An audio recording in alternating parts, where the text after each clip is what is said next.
Welcome to the show. Yeah. Mga loyalistang bangag, yo. Mga loyalistang bangag ay nahay sa propaganda. Mga loyalistang bangag may sarili mundo kasama bangag nilang presidente. Ay, kamusta mga parts at welcome again dito sa ating show, no? At this is Parts or Pinoy Adobo and welcome po again sa aking Pinoy reaction, no? But ngayon po ay bago tayo mag-react, I just wanna say po Happy New Year again. It's still January what? It's only January 12, no? At hanggang January 31 yan, no? At syempre may 3 kings pa yan, di ba? So bati-bati lang, no? But anyway, I just wanna say hi po sa ating mga kapwa nating mga Pilipino, no? Kung saan ang ating pong mga kababayan ay hanggang ngayon ay lumalatan pa rin, no? At sana po sa iba pang natutulog dyan na Pilipino ay sana po ay mag-isip-isip na kayo dahil hanggang ngayon po ang tanong, kamusta na kayo, Pilipinas? I know, at minsan gusto kong gawin yan dahil para malaman naman. Alam mo, hindi naman to paninira, no? Baka, kasi ang problema kasi sa mga yung mga troll. Yeah, I know. At ang kanila kasing iniisip na porket tinitira mo, actually hindi naman tira yung yung tungkol kay kay Bangag, no? At yan ay totohanan. Alam mo ang ginagawa ng mga troll, no? Lalo na sa Facebook, lagi po tayo may sinasagot yung mga aanga-anga ay sinasabi niya, "Patunayan mo! Magpakita ka! Ina mo!" Pero ibig sabihin ng akin lang naman, sa akin nung una last year na natin, mabubuisit ka talaga, no? Dahil nga pag nakikita mo na kapag nagbanggit ka ng isang topic, no? O halimbawa nag-post ka tungkol sa hinaing mo, yung opinion mo sa nangyayari, ayan na. Ayan na mo mga DDS! Mga DDLs! No, instead na sabihin nila yung kung sagutin mo, halimbawa, sinabi mo ay si Bangag ay addict. Kaya nga Bangag di ba? Pero ang sagot sa'yo, ayun nyo, DDLs! Yung tatay nyo nasa hagit, sa dahig. Diba? Instead na sasabihin nila na hindi naman, meron ba kayong pruweba? Ano bang pruweba nyo ng ating mabuting presidente? Dapat mga ganun ng mga topic o mga ganun na sagot. Hindi yung, tingnan nyo! Tapos sabihin pa, Piatos! So parang, alam mo yun, parang hindi mo, parang, what are you talking about? Well, anyway, mahaba na usapan at yan naman yung mga ilan-ilan lang, no? Hindi naman yung marami o milyon-milyon na katulad ng mga ibang matitinong Pilipino. Kaya kayo mga Pilipino diyan, ingat po kayo palagi, dasal-dasal lang at malay nyo, one of these days ay baka makuha na natin ang kalayaan, no? Sa mga addict sa Malacanang. Okay? Already. At syempre po, no? Ay batiin po din natin, makakalimutan pa ba natin dyan, ang ating pong mga overseas Filipino workers. Ay po mga OFW, kamusta na po kayo dyan? Happy New Year pa rin po sa inyo at sana po kayo ngayon ay actually naalala ko itong mga month na to at may nagsabi sa aking OFW last year pangalak pa nun, Chong, no? Sabi, Chong, eto na, bumili na naman ako ng package o box at sa sweldo maglalagay na ulit ako para sa December kumpleto na. Ganyan yung ganyan yung style ng mga ibang OFW, di ba? January pa lang, katatapos pa lang ng New Year, mga buena noche, pagkatapos ay ayan na naman, lagay na naman ng box sa kwarto niya o kung saan siya natutulog dahil siya ay alam mo na, nagtatrabaho sa amo at nilalagyan niya yung kada sweldo niya kung sino, halimbawa anak niyang panganay o di ba o sa asawa or sa nanay, tatay, inilalagay niya na doon kung ano yung merong sale sa kanilang bansa, yun ang kanilang ginagawa. On the other hand naman, may mga OFW na din naman na medyo na emote, no? Naging emote sila last year o last Christmas at New Year. Nakita niyo siguro sa real video yan ng YouTube at saka Facebook, no? YouTube short saka real video yata ng Facebook. At pinopost sila na wala man lang daw tumawag sa kanila nung panahon ng Pasko at sila pagkatapos daw nila magpadala ng pera. So, kaya kayo mga kababayan natin sa Pilipinas, hindi ko naman kayo sinisisi o hindi ko naman kayo parang minamata, pero tawagan natin, text man lang. Kahit text man lang kung busy kayo. No? At sabihin mo, salamat kuya, salamat ate, salamat mami, salamat daddy, mga ganun baga. No? At ito yung mga OFW nag-emote lang. At syempre nga naman, nagtatrabaho sila at Paskong Pasko, they have to work. At totoo naman ang kanila pinakita sa video, no? Kahit na yun ay parang episode lang, pero totoo talaga yun. No? Samantalang yung ating mga mahal sa buhay, nag-celebrate ang Pasko, Noche Buena, get together ng kaibigan, kamag-anak. Yan is real talk. No? Kaya syempre hindi mo naman maaalis sa nararamdaman ng ating mga kababaeng OFW na sila'y nalulungkot at nakikita nila na yung kanilang kamag-anak nagsasaya at hindi man lang daw sila tinawagan o tinext or something. Alam niyo mga parts, wala na po tayo lusot. Nasasabihin nyo na, hindi ako nakatawag, wala akong load. 'di ba? Wi-Fi lang, mag-Messenger ka na, mag-Viber ka na.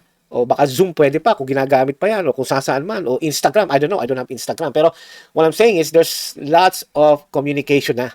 No, as long as we have Wi-Fi or loaded ka, just try, hey, thank you or what, kuya, o mamaya tawag kami sa iyo after Noche Buena, nandito na si ganito, ganito, para maramdaman naman ng OFW na their family or they're part of the family or maramdaman nila na sa celebration nyo dyan sa Pilipinas ay parang naandun din siya. Okay? Hindi tayo nagsesermon. Tayo lang po ay nagpapaalala dahil marami ako nakita at meron nag-message sa akin na itong si ganito, hindi mo lang tumawag pagkatapos ko padalhan ng kanilang pamasko at ang kanilang pang Noche Buena ay parang wala nang kinikilala. So, come on, man. Think about it. Okay? Kaya kayo mga OFW, believe kami sa iyo, bayani, hindi dahil po kayo nagpapadala ng remittance, kayo po ay nagsasakripisyo para makatulong sa ating mahal sa buhay sa Pilipinas. Okay? So, ingat kayo at health nyo. Again, pagkano, I always tell you, sometimes bayaran nyo yung sarili nyo, i-treat nyo yung sarili nyo. Kung ayaw nyo, Starbucks. Okay, alright. O, sige po, at umpisa na natin ang ating pag-uusapan. Ito po si Dean Chase, no? Ay talagang naghamon, no? Pero bago natin ipakita, no, ay gusto ko muna malaman na itong si Dean Chase hindi biro ang kanyang ginawa na para mag-expose siya ng kung ano naman. Hindi niya 'to ginawa para dumami lang ang kanyang viewers o magkaroon siya ng subscribers. Hindi po ganoon, no? Hindi ito katulad ng mga iba na gusto lang sa mga view at saka mga subscribers, di ba? Tanungin niyo si Rapid Tulfo in action. But anyway, itong si Dean Chase ay nakita ko naman, hindi kami makakilala nito, pero nakita ko naman ang kanyang buhay, no, sa LA. Hindi po nakita yung actual, di ba? Ibig sabihin, parang, alam mo naman dito, makikita mo sa social media, o kung saan man, o kakilala. And this guy has a good career. Maganda rin ang kanyang buhay, and ang alam ko, he's married, at saka ang alam ko rin na siya ay nurse, at saka lawyer, eh. Yun ang pagkakaintindi ko, narinig ko yan kay Mama Harlika. But the thing is, in other words, na talagang siya po ay talagang stable ang kanyang buhay. Hindi ho siya yung parang naghahanap ng pansin o nagpapapansin. No. Ang ginawa lang naman dito ni Dean Chase ay yung bang parang tumulong siya. Alam mo mga parts, kasi kahit pa alam mong meron ka na lahat-lahat o nagagawa mo na yung mga gusto mo, tayo mga Pilipino, meron pa rin tayong parang damdamin na makikita natin, alam mo naman, totoo naman yan, nakikita natin sa news na yung mga naghihirap, yung mga hanggang ngayon ay hirap pa rin sa buhay, hindi maka-afford ng ganito, hindi maka-afford ng ganyan. So, parang ano yan parang, ano ba tawag dito? Parang, parang nararamdaman din nila. Nararamdaman namin, no? Kahit kami mismo dito sa Pinoy Adobo Family at saka sa Pinoy Lens Family ay talagang nararamdaman din namin ang awa namin sa Pilipino. Hindi to dahil sa gusto namin magka-view o subscribers, it's just siguro talagang ma-emote kami sa ganito. But anyway, balik tayo kay Dean Chase. Ay alam naman natin na siya po ay nagkaroon ng delikado sa kanyang buhay, threat, 'di ba? At sinabi na sa inyo, sila ay lumipat na, ninakawan ng kanilang lugar, hindi naman yung talaga common na ninakaw yung mga gamit, ay mukhang namili yung magnanakaw, no? At gusto yata yung kung ano yung I guess kung ano yung mga file ni Dean Chase. Pero good thing naman at sinasabi niya sa video na may backup naman siya ginawa, which is dapat talaga dahil alam naman natin na ang kanilang buhay delikado. Anyway, ang akin kasi nananahimik na nga sila, nag-share lang sila ng kanilang alam, no, para sa Pilipino. Ito pala nila. Ano ba makukuha nila rito? Sila ba bibigyan din ng maleta? No, I don't think so dahil itong taong to mukhang hindi naman ganun, no? At alam naman natin na siya ay tumutulong lamang at nagbibigay lamang ng impormasyon para makita nyo ang tunay na kulay ng isang bangag administration. Okay? Ang binabanggit ko po ay yung kanyang in-expose, si Tubig Boy. Itong si Tubig Boy at saka si You Can Do It, Honey. For me, I know you like it. Diba? Itong dalawang to na pasimuno talaga ng kahihiyan sa ating bayan, no? At talagang sila nagre-represent ng Pilipinas. Sila sana magdadala ng pride sa ating bansa, pero wala. Alam mo, pinagtatawanan na lang tayo dito. Kahit dito sa US, alam na alam nila yung nangyayari sa Pilipinas pag nalaman ng Pilipino. Alam mo, ito, real talk lang, no? Nung meron akong nakausap sa isang store, at are you Filipino? Yeah. Oh, man, there's no flood here. Diba? Flood agad ang binabanggit nila. So, you tell me. Huwag mong sabihin na make fun of you lang or alam nila nangyayari sa Pilipinas. Diba? At masakit ito. Yung isa kakilala ko, tinype nila yung word na bangag. Lumabas ito. So, talagang it's so sad na ang Pilipinas na pinaganda dati ni Tatay Digong noon ay talagang gano'n na naman tayo. Gano'n na yung yung ano natin, yung pagkatao ng Pilipino, ganun yung tingin ng ibang banyaga sa atin, pati economy natin ay baksak. Eto, buko. Kasi naalala ko yung pinakita ni Dean Chase, yung nagpakita nitong ito, ng butod.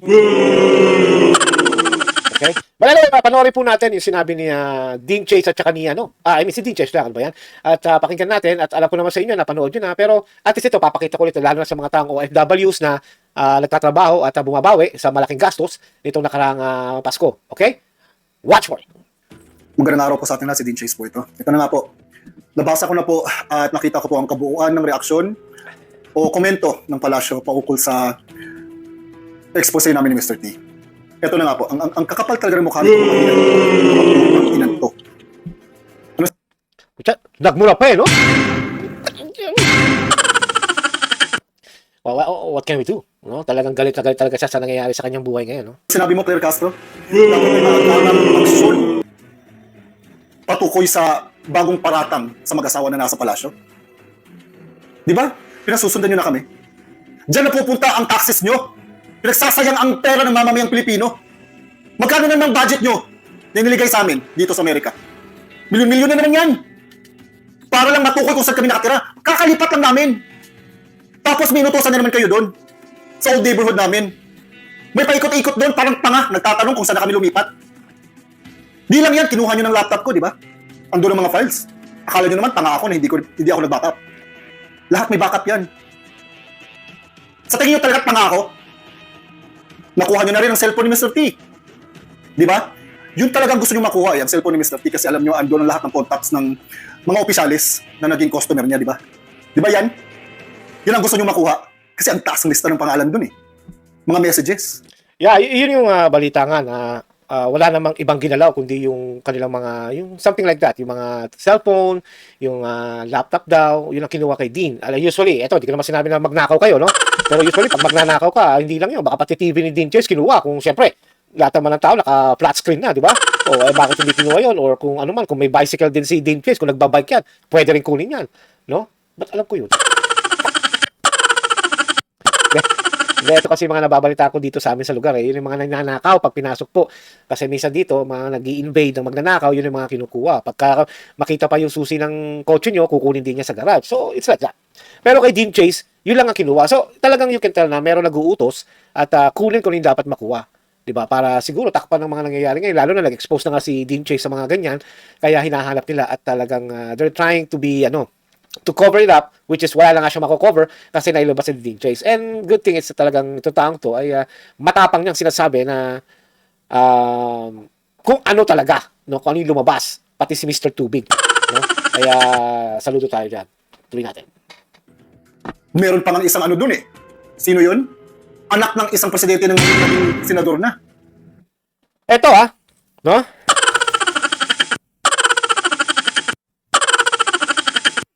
Eto, hindi na tayo magtataka dito dahil mismo si Ma'am Maharlika at hindi lang sila Maharlika nagsabi na itong si no? Pambihira. Anak ng dating presidente, sino ba dyan? Alam nga naman na magpapatuhog dyan si Amy. No? So, dalawa na lang ang nakikita ko dyan. No? Yung dalawang Estrada dyan. So, pero lumalabas dito itong si di ba tinatawag pa si Jinggoy ng Jingay? Ay. Akala ko ba action star yung mga yan? Tapang-tapang nyo sa movie, yung pala. Then, magbabayad kayo ng milyon para magpatuhog. God damn! Pilipino, yan ang pera nyo, ginagamit lang pang tuhog. Kakasuka. Di ba? Yung talagang pakay nyo eh. Yung mga text messages doon. Nila Pauli Tontoco at sino ang mga inimitahan niya na naging kliyente ni Mr. T. Di ba? Andun din ang asawa niya. Ang bababoy nyo. Nakakadiri kayong lahat. Diyan na pupunta. Ito yung sinasabi ngayon ni Anne Claire. No, yung taong ito pakita natin, no? Baka kasi makalimutan nyo na no? Ay, mamaya na. Anyway, mamaya na, natatakpan ng video. But anyway, ito yung sinasabi nila na ituro daw kung sino yung nagsasabi ito. Eh, kita-kita na nga kung sino ang nagsabi. No, pero wala tayong magagawa dyan. No? Itong si Ang Claire talaga ay bayad para magsalita ng ganyan. Tuloy natin, no? Ang pera ng mga Pilipino. That's right! Ang raming mga Pilipino nagugutom. Meron na nga mga Pilipino na mamulot na lang ng pagkain tira-tira sa Jollibee. Mga manok, tira-tira. Para gawing pagkain, tapos kayo dyan sa Malacanang nagpapasasa kayo. Bilyon-bilyon, milyon-milyon, sinasayang nyo. Sa kapritsyohan nyo, putang ina yung lahat. Ang kakapal ng mukha O YouTube ha, hindi ako nagmura doon ha. Ha? Baka mamaya ako yung i-community guidelines nyo dyan. nyo, putang ina kayo. Isa ka pa, buhay Pamumura lang, pamumura ka na naman. Pambira ka din, oh. Relax lang, maya-maya. Primulya. Ano sinabi mo? Paiimbestigahan mo ang mga taong nag-post na nagkasakit ka. Di ba may sakit ka nga talaga, di ba? Di ba may cancer ka? Ano paiimbestigahan mo? Nananakot lang kayo. Tinatakot nyo ang mga tao na nagsasalita against sa corruption nyo. Hindi kayo mga leader. Uy, bangag! Bongbong Marcos, hindi ka leader. Boyet Emilia, kayong lahat, mga putang ina kayo. You are not leaders of the country. You are terrorists disguised as politicians. Kakapal mukha niyong hayop kayo, putang ina kayong lahat. Sinasayang yung mga pera ng Pilipino. Bilyon-bilyon! Sino ba naman magbabayad ng 2.3 million para lang tirahin sa puwet? Chupa lang! Medyo, ano na to ha? Over na.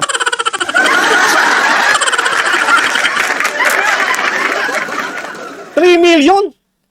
3 million lang? That's so expensive. Yung magkasawang kakapal ng mukha nyo. Nakakadiri kayo. Yeah, ito yung nabalitaan. Kahit si Ma'am Harlika, sinabi niya rin to, no, na itong mag-asawa nga, si Bangag, at saka si Mrs. Butod Bangag, Lisa Marcos Araneta, at saka si BBM, no, Presidente ng Pilipinas. Oh my God. Yung mga parts. Ganyan ang ginagawa nila. At pera nyo pa yan. Hindi nila pera yan. Alam mo mga parts, ito lang i-explain ko, no, bago natin tuloy yung video. Kung private to, kung hindi sila public servant, no, na nagtatrabaho sa gobyerno, okay lang. Kahit ilang puwet pa ang kanilang gamitin para masatisfy sila, kung kahit ilang pang cocaine yan, no? Dahil private yan eh. Bahala sila, that's their life. Pero hindi. Involved dito ang gobyerno, ang tao ang Pilipino. Pera ng bayan to eh. Oh.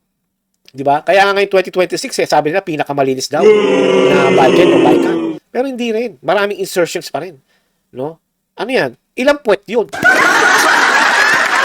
Hindi yun eh. Ang akin dito, alam ng mga tao kung ano talaga ang kulay ng mag-asawa na 'yon. Hindi sila yung normal na tao.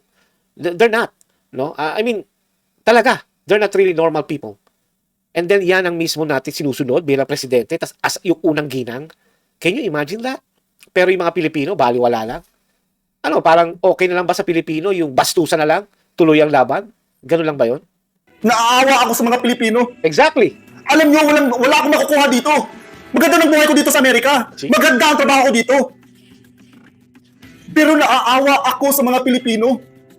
Bilyon-bilyon kinukuha nyo sa kaban ng mga Pilipino. Utang ina nyo. Hindi ko naawa. Porket may mga ano kayo, may mga Nakakailang putang ina ka na. Boba ka lang din, ha? Bakit ba naman? followers kayo, meron din naman kayo mga followers, puro din mga tanga. Mabigyan lang ng sardinas, okay na. Pinapakain nyo lang ng sardinas, ang sasaya na nila. Tapos kayo dyan nagpapa-concert, nagpa-party halos gabi-gabi, nagpapa-orgy sa loob ng Malacanang. Utang ina nyo. Kapal mukha nyo. Akala nyo rin talaga na hindi namin makukuha ang mga texts history Yun! ng cellphone ni ni Mr. T. Yun! Oo, kailangan ng affidavit, pero makukuha namin yun. Lahat ang history doon. Ang kakapal mukha nyo talaga. Di ko mawari kung saan kayong galing planeta, bakit nyo nagagawa yan sa kapwa Pilipino nyo? Sa Ilocos. Hindi, biro lang. Biro lang sa mga Ilocano. Ako nagbibiro lang. Patensya na kayo eh. Yan ang presidente nyo eh. Kakadiri kayo. Ito na lang. Okay.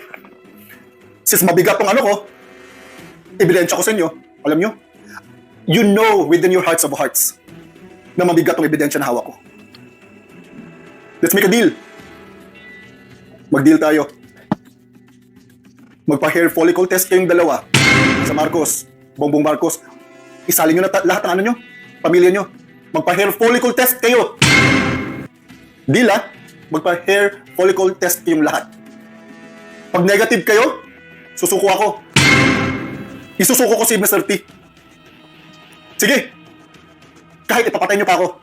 Pag mag-negative kayo, uuwi ako sa Pilipinas.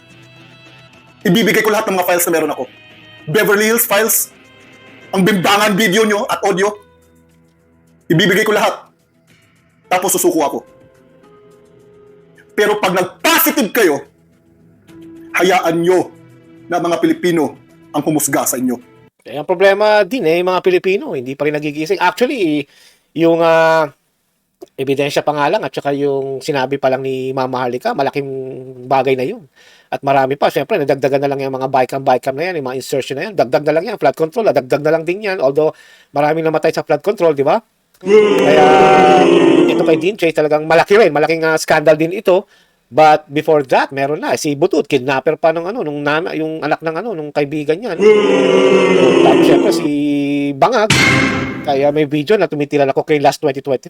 Sabi nila, 2012 naman daw yun at saka AI. Pero ngayon, hindi sila makapagdemanda kasi alam nila totoo. So, these are talagang mga issue. Ang dami ho talaga. Maghihintay ako. Yun, ang akin lang dito ay mabigat din ang hamon dito ni Dean Chase, no? And sa akin lang, advice ko lang kay Dean Chase, kung pumayag ang mga bangag, make sure it's public. At saka make sure na yung mag-check sa kanila ay hindi taga St. Luke. No? Alam naman natin na sa St. Luke, ano na yan parang regular customer na sila ng St. Luke. No? So, kailangan talaga yung independent na lab. Pero alam mo, Dean Chase, if you are listening or if you happen to be watching this or kaibigan mo manonood dito, ay I don't think gagawin niya ng mga bangag. Kasi malalaman. At lalo silang madudurog ng Pilipino. Kasi ngayon nga, nagkakagulo na sa Pilipinas, ang mga tao, hati, no? Pero ito yung tipong hati na ang fans lang ni Bangag ay baka mga 1/4. No? The rest is pa sa mga matitinong leader na katulad ni VP Sara. No? Kaya, ang akin lang dito, I doubt it na papatulan ni Marcos Jr. at ng kanyang asawa si Lisa Marcos at ang pamilya at saka si Mr. Congressman na merong mansion sa Thailand na ipinangalan kay Yeye daw ay hindi yan magpapa-hair follicle test. Kasi yan ang tatapos sa kanilang pagiging powerful at greedy sa Pilipinas. Kaya we'll see kung papayag itong mato. And at the same time, nakakatakot din dahil sabi ni Dean, uuwi siya ng Pilipinas at kung papatay daw siya doon, patay na siya doon. So parang these are just scary na, you know, on the other hand, baka mamaya, diyan ka labanata sa LA, kaya mag-iingat ka. No? Kasi nga, sabi ko sa iyo, ang administrasyong Bangag ay hindi yan nagpapalamang at hindi yan papayag ng patas. Kita mo naman, si Tatay Digong, pinadala nila sa dahig dahil threat sila sa eleksyon. Si Tatay Digong, no? Si Sara, hindi naman nila magagawa yon dahil nga she's still the Vice President. Siguro kung wala rin sa posisyon si Sara, baka pinadala na rin sa dahig yon or kung saan man. Kaya, ang akin lang, ingat ka palagi at again, I doubt it, napapatulan ng Bangag, Marcos family, ang iyong hamon. Kaya, ikaw pa rin ang panalo dito. Okay? Alright, at syempre po, no? At Sumagot naman ang kanilang defender of the mouth, di ba? Yan po ang defender of the mouth ng Malacanang kung saan ito po si Atty. Claire Castro, ang isa sa pinakamatalino sa mga bobo at ang pamangkin ni Larry Gadon, no? At ang taong walang ka-common sense talaga pa nagsasalita, no? Pero in fairness, marami pa rin tumitira sa akin, no? Tinitira ko tong bobong to dahil talagang marami nga siyang troll na pambayad para tirahin yung mga tumitira sa kanya. But anyway, okay lang yun. Dahil nakikita naman natin yung mga troll niya ay talagang walang utak. No, the thing is, nagsalita nga siya, kaya sinagot naman ito agad ni Dean. Di ba? Tanggalin mo na ikaw. Yan. Batayaw. Yun. Sabi ni Claire Castro, nananawagan ng agarang aksyon sa bagong paratang kay Lisa Marcos. Kaya nga sabi naman ito ni Dean, bring it on, you disgusting bong. Anyway, kaya ko po pinakita ito dahil alam naman natin na ipagtatanggol talaga ito ni Claire Castro because that's part of her job. Claire Castro's job is to sabotage and do a propaganda against Duterte. That's number 1 on her description. Number 2, to lie. Diba? Ganyan lang. At number 3, I don't know, may number 3 ba? akin nandito mga pals is, nagsalita na rin yung tao, katulad ni Ma'am Harlika, at na-threat na rin sa tao na may naghahanap sa kanila, may nag-iimbestiga daw, ang balita ay private investigators, binayaran. So, there goes your money, guys. Yan ang pera ng Pilipino, ginagamit para takutin din ang mga nag-expose sa kanila. Alam mo mga parts, ito'y para naman sa mga tao na hanggang ngayon ay tulog pa ang utak. Hindi ko alam kung nasobrahan din kayo sa pulburon, no? Gumising na kayo at tingnan nyo muna mabuti. Sa mga taong puro dakdak lang sa trending ng kung ano man nangyayari, you should use your own brain. Mag-research kayo, mag-analyze kayo, tama ba to, mali ba to, or what.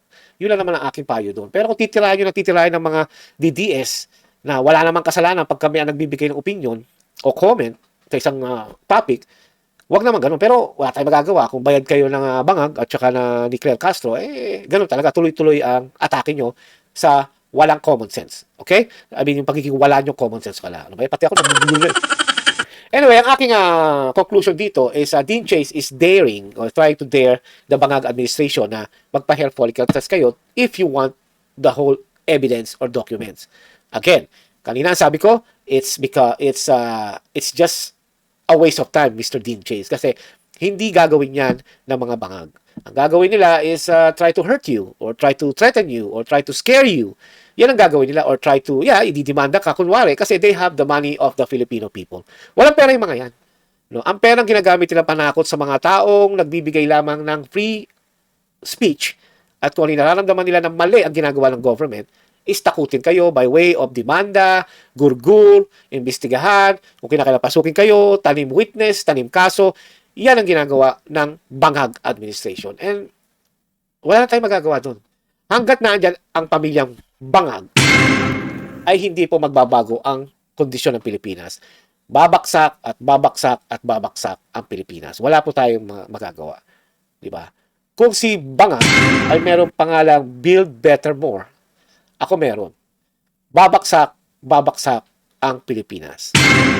Kaya yun lang po ang aking masasabi dito na sana po kayo mga Pilipino ay mag-isip-isip. Wala na eh. Nung una, pinagre-resign lang siya. Ngayon, gusto na ng mga tao na siya ay sipain na sa pwesto. At malamang daw ay saktan pa. Yun ang masakit dun eh. And I don't blame them. Dahil instead na maging improve ang Pilipinas, binalik nila ang mga Marcoses, Romualdez, Araneta, kahit ang mga Dilawan. Ang gusto nila sa Pilipino ay manatiling mahihirap. Tingnan nyo, from Cory Aquino, no? Huwag nyo na isama si Tatay Digong. Bakit? Bakit? Dahil si Tatay Digong mismo ang nagsabi sa Pilipino, hindi ko kayo lahat tutulungan palagi. Kahanap tayo ng investor dito na magkaroon ng manufacture company rito na magbibuild ng mga kung anumang mga dapat. Magtrabaho kayo para ang gobyerno naman ang tulungan nyo. Tama naman sinabi Tatay Digong, di ba? Sino ba makikinabang doon? Dalawa.